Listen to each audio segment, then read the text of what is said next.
My name is Carla, 46 years old. I'd love to say my hobby is traveling abroad, but really, I'm just a mom who gets a kick out of exploring Google Maps and feeling like I'm traveling. What? Sounds bleak and kind of poor. I get it, I think so too. But give it a try and you might find it surprisingly addictive. Well, step right up. Have a look. Today, I'd like you to hear about a friend of mine who's even stingier than my virtual travels abroad. Let's turn back the clock 12 years. Both my husband and I were 34. We were in the prime of our working life, and our daughter, Viola, had just started first grade. Many of the kids in the elementary school came from the same kindergarten, so both the children and the moms continued their relationships with almost the same group of people as before. My daughter is shy, and I honestly find making new acquaintances a bit of a hassle, so having many familiar faces around was something I considered to be a very fortunate environment. But our relationship with the Walker family was a bit different. Michelle Walker, who was in the same class as my daughter, had just moved to our area this spring. Michelle was considered by my daughter to be even more reserved than herself. That was her assessment. Shyness seemed to vanish as she actively reached out and became friends with Michelle, or so I was told. Actually, my interest in her family was minimal. I only heard about Michelle from my daughter when she returned from school, saying things like, "Michelle just moved here," or "she doesn't talk much," so I started the conversation. The Michelle I heard about from my daughter was painted in my mind as somewhat absent-minded. Oops, please forgive the bit of parental pride mixed into the backstory explanation, wondering if she's concerned about the quiet Michelle. My daughter is such an angel, I thought. As April was coming to an end, the dynamics among the moms started to change. After PDA meetings, a group of moms, usually led by a few who took charge, would gather at a family restaurant for what they called a reflection meeting. Honestly, it was a bit of a hassle, but it's part of a mom's job to ensure her child's social life goes smoothly. So, on PDA days, I always brace myself with the mindset, today, I'm going to be fully wrapped up in the powers that be. And on this particular day, we all met up at the family restaurant as usual. What? Everyone's ordering from the all-you-can-drink menu. The one who exclaimed so dramatically was a mom friend I was seeing for the first time. Yeah, we like to chat and take our time, explained the leader mom with a gentle smile. The others nodded, as if agreeing it was their duty to conform. Oh my, the all-you-can-drink menu is $2.60, right? You could buy a gallon of tea at the supermarket for that price. Does anyone want to share a cup? This new mom blurted out something outrageous, ignoring the mood of the group. What? Her absurd opinion left the usually superior-feeling leader mom friend utterly astonished. I mean, if one of us orders from the all-you-can-drink menu, I could just use their cup. That way, two of us can drink for the price of one. It's such a great deal. Wouldn't you all want to do it too? That was her rationale. That approach would only benefit her personally, and if everyone did it, it wouldn't be surprising if the police were called. Amidst the silence, the leader mom tried to lighten the mood with, "Oh, that's funny, Ms. Walker. What a joke." Oh, a joke, right? Everyone sighed in relief. But the new mom, looking unsatisfied, said, "What? I'm serious. The all-you-can-drink menu is such a waste. I shouldn't have come." Her name, Walker. Was she Michelle's mom? It was only after being formally introduced that I realized she was indeed Michelle's mother, Linda Walker. She lived in the same apartment complex, raising her daughter as a single mom. The leading mom had taken her under her wing, saying, "It must be tough. Let me help you out," and invited her into our group. But even if the parents got along, the leader mom friend's child was a boy who charmingly declared, "Playing with girls is embarrassing." So, Michelle ended up becoming best friends with my daughter, Viola. What really caught my attention was not so much Linda's refusal of the all-you-can-drink menu, but how she'd fill her bag with sugar and creamer packets without ordering coffee. The leader mom, not very close to her, could only gently suggest, "Maybe you should refrain a bit. It's bothering the restaurant." But when the all-you-can-drink menu incident and her overall behavior, it was clear she was doing whatever she wanted, much to everyone's dismay. Is this the parent of my daughter's friend? But it's true that the apple doesn't always fall close to the tree.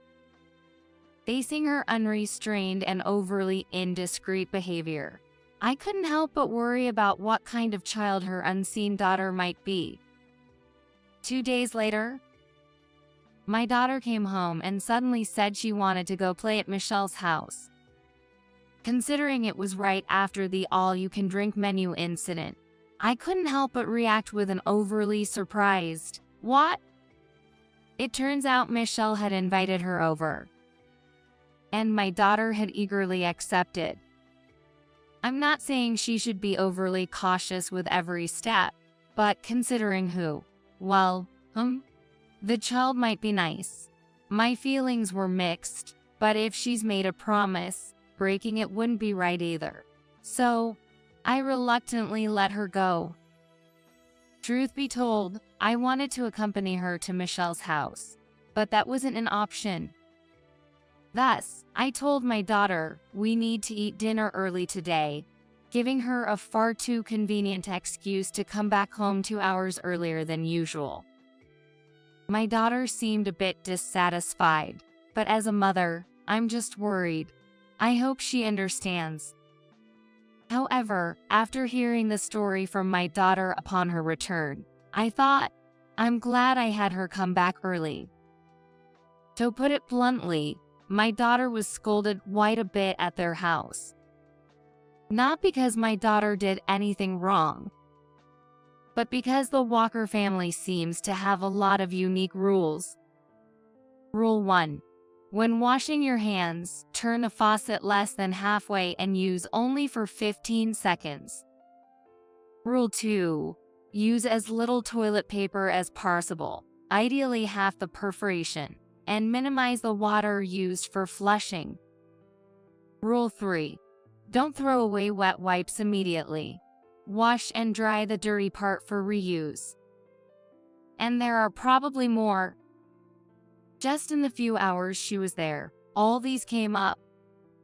Naturally, my daughter didn't know any of these rules and ended up breaking all of them. She turned the water on fully, used toilet paper as usual, and of course, threw away the wet wipes. Michelle's mom had to rush over to turn off the tap, check the toilet situation, and retrieve the wet wipes from the trash. I felt like my daughter was constantly being watched. The fact that my daughter was questioned about whether she did a number 1 or a number 2 after she used toilet paper really gave me the creeps. It's beyond stinginess. I wondered if it might lead to some kind of breakdown as a person, but in the Walker household, this seemed to be an absolute rule. Unbelievable, it's too much.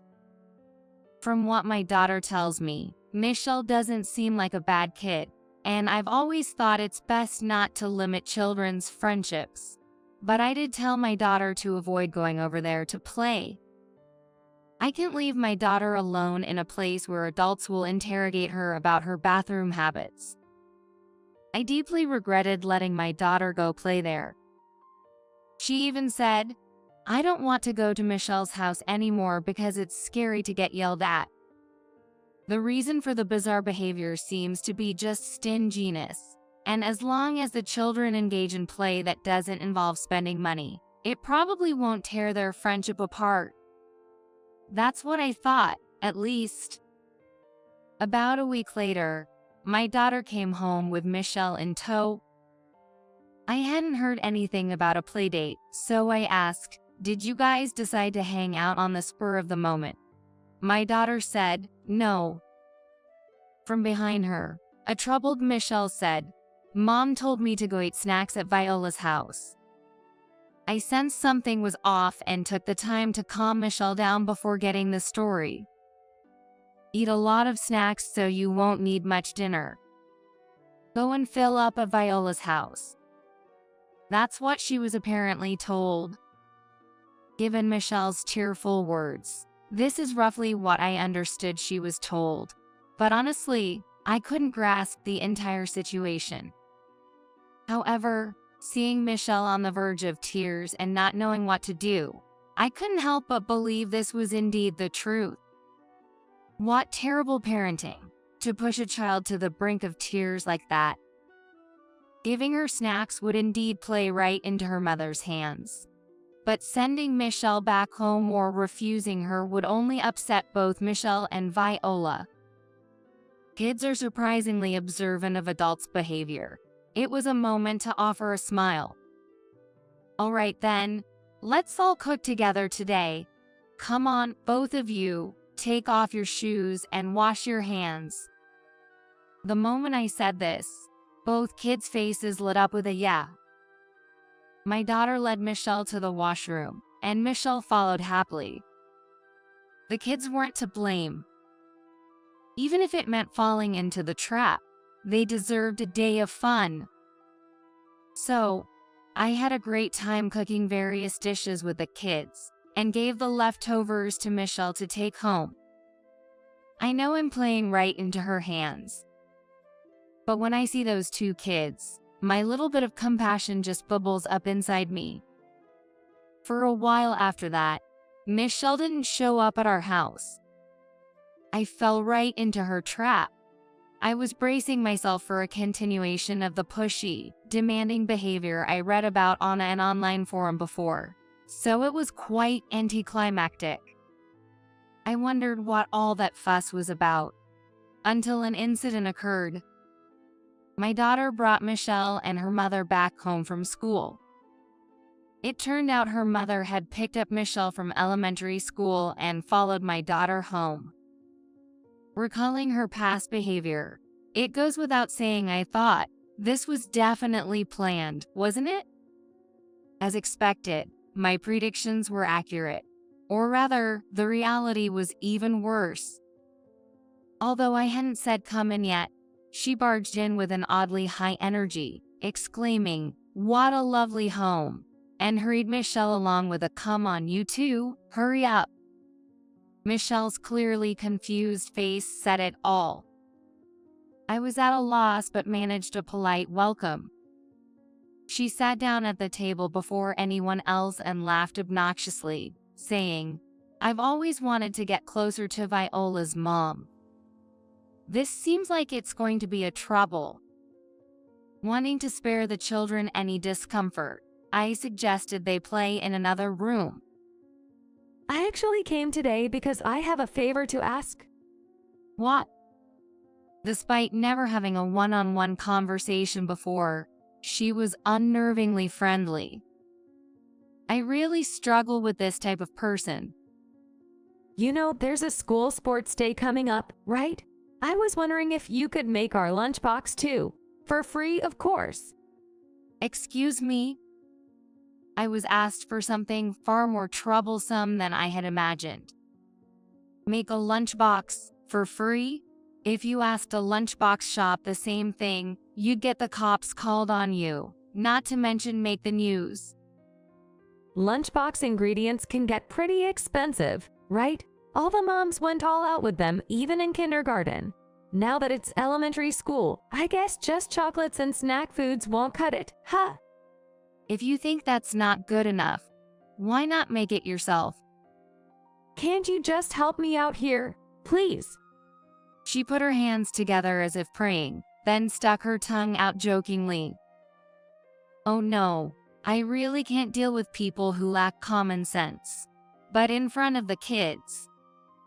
Struggling to maintain my composure, I politely declined, saying, "I'm already swamped with making our own," and managed to dodge her persistent pleas of "can't you do something about it?" somehow sending her away. Having firmly declined, I assumed she would end up bringing chocolates and snack foods to the sports day. But then, she started showing up at our house every day, asking me to make their sports day lunchbox. I heard she's a single mom, but doesn't she work? I prefer to ignore her, but she always comes by after school with my daughter, making it hard to avoid her. Yelling in front of the kids isn't very adult-like. I could tell the kids to say "don't follow us," but words from children aren't likely to have an effect on an adult who's this far off the rails. Considering all possible scenarios, I had to be cautious in dealing with her. I even discussed it with my husband, and we were on the same page. We hardly knew anything about her, literally at a loss for what to do. Her daily visits boiled down to a relentless "please make the lunchbox for me." After nearly 2 weeks of this repetition, the mental exhaustion started to build up, and I decided to just bite the bullet and make the lunchbox. Maybe I should just make the lunchbox for her. So, on the third day after 2 weeks, I said, "If you insist, if it's okay to have the same menu as my family, I'll see what I can do. Just bring the container, please."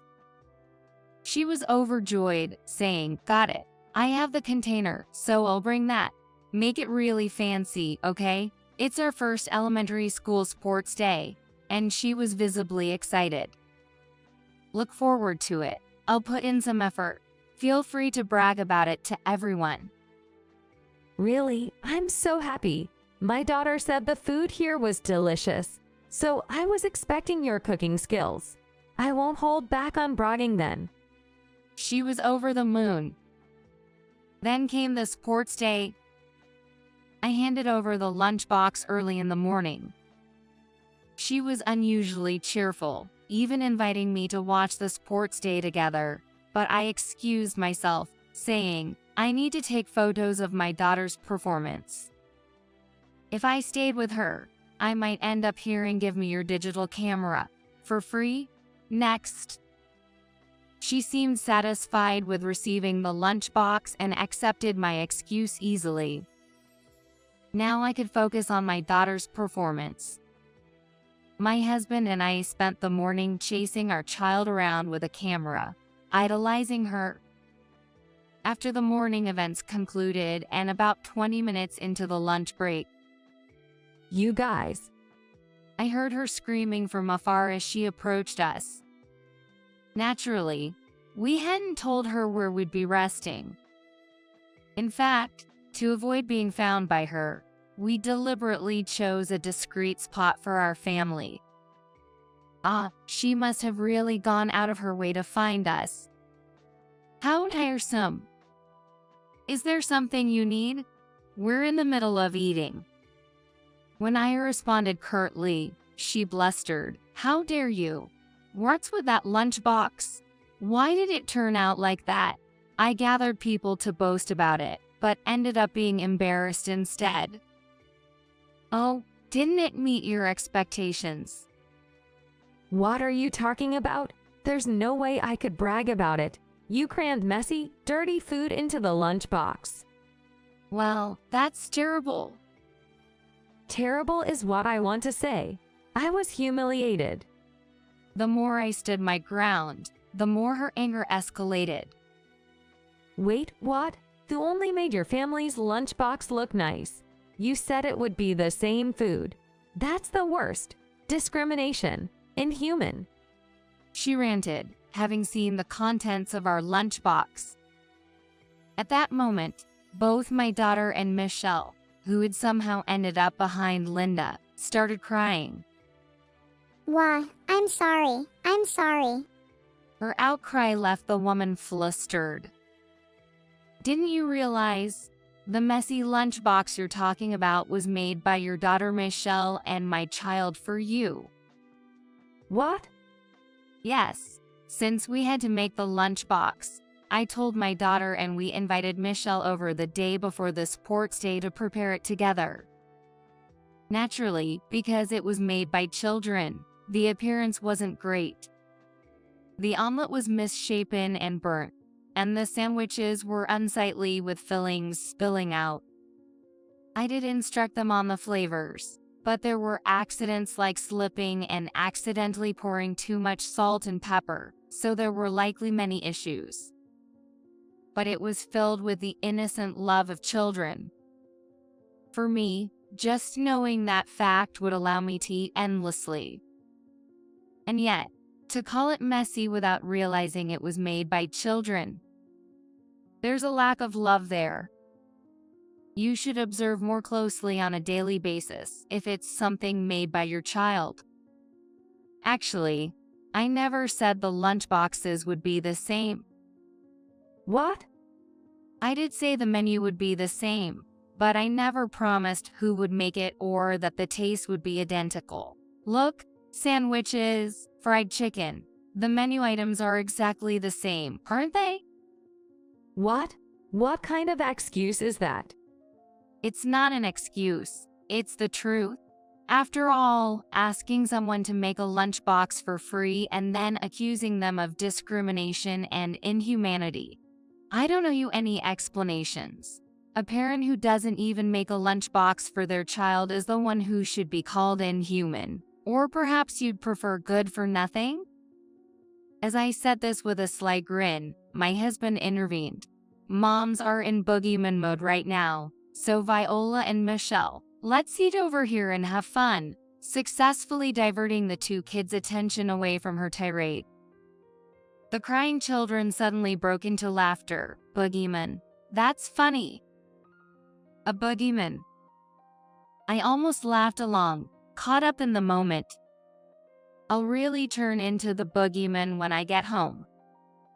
I had given my husband a heads up, saying, you never know what she does if she loses her temper. So, honestly, just having him by my side feels very reassuring. In case of an emergency, I had asked him to take care of the kids. While I was pondering, her face had turned as red as a lobster, with impressive veins popping out and everything. Well, since when did making a lunchbox for your child become such a noble act? Saving a month's worth of living expenses is more important than a meal for just one day. She tried to divert the conversation, spouting nonsense. Do you know what time I get up to make this lunchbox? When I said that and pointed to our family's lunchbox, she made a puzzled face and said, what? You probably can even imagine. I woke up at 4 a.m. and prep started last night. So what? Making a lunchbox for my daughter isn't about being noble. It's simply parental love. At least, that's what I believe. What are you trying to say? That you're dutifully doing your job? That's great. I don't have a luxury of a husband, you know. Making meals for my daughter is natural, but I don't do it out of obligation. Sometimes I'm tired and we order pizza, but I don't rely on takeout every day because I want to see my daughter happy with my cooking. I'd rather see my daughter smile, even if it means not saving a month's worth of living expenses. She listened in silence. It wouldn't have mattered if it was just chocolates and snack foods. Michelle would probably be happiest knowing you prepared a lunchbox for her, regardless of the contents. She began to tremble. Michelle said she wanted to cook with you two when she was at our house. As I spoke, she collapsed to the ground.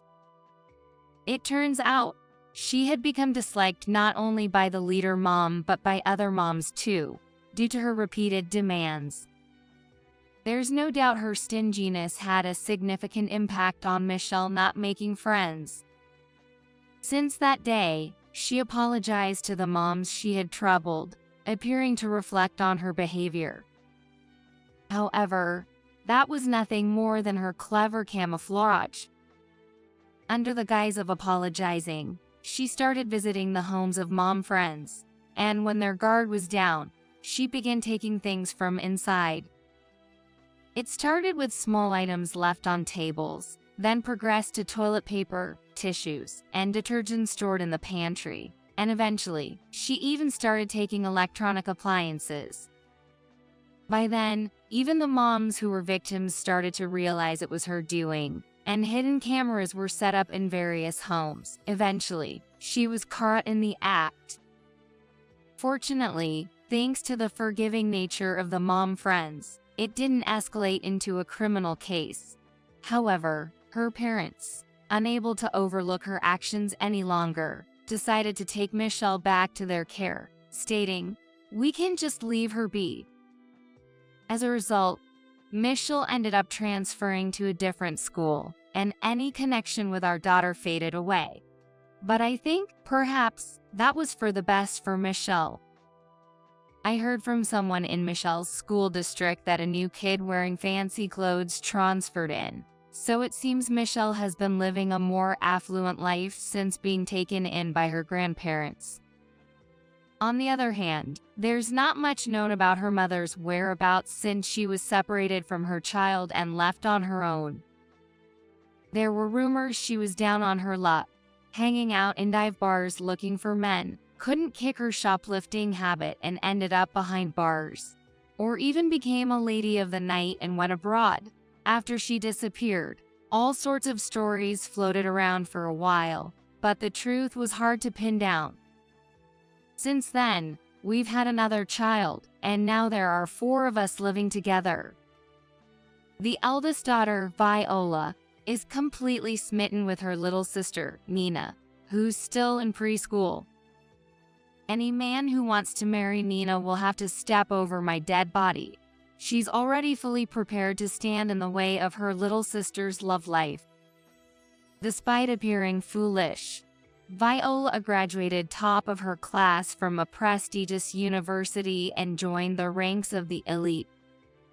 Neither my husband nor I could claim credit for her intellect. It must be the result of her hard work. She vaguely remembers my words and actions from that sports day and wants to become a strong lawyer who can properly point out what's right and what's wrong. Was I that cool? Well, I remain pretty ordinary, but I want to be a strong support for my daughter's future successes from the shadows. Now, off to whip up something special for my food-loving daughters and husband today.